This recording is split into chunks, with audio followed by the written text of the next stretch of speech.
Hello, everybody. I'm Matthew. I'm Rafe. Today, we're going to look at Unit 18, 2 billion in conflict zones.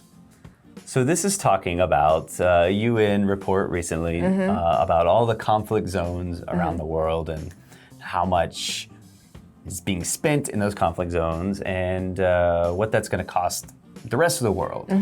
And what a conflict zone is, it doesn't just mean war. That's part of it. You know, you have Ukraine, you have Yemen, that war is still happening, Syria, Myanmar, there's some conflict there. Yeah, sure. Yeah, there are some wars, but there are other problems, famine, droughts, other issues that can make something a conflict zone.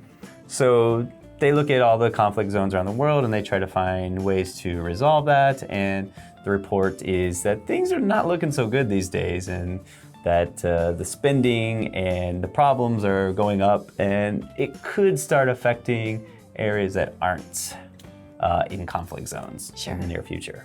So it's just could be a vicious cycle that we're entering and could be a very big problem in the future for everybody. Vicious cycle. Vicious cycle. So what part of the world do you think is suffering the most from violence and war? I guess the countries you just talked about, Yemen, Ukraine. I think in a general sense, you can, it's not saying all countries, but you can look at countries with a history of brutal colonialism. Oh, right. And I think you can find that a lot of those countries suffer from this. Because they are still cannot get away from those mentalities. Yeah. And, You have South economic America, problems. Africa, Middle East, and some parts of Asia. I think you can probably correlate that to colonialism. Sure. Which wasn't that long ago. If you really think about it, it wasn't that long ago. It takes much longer to get over that kind of thing. So I would say probably those kinds of places, right?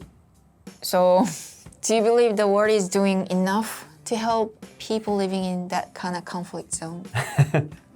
I don't know. What do you think? Not enough. Not enough? Right. Is it possible to do enough?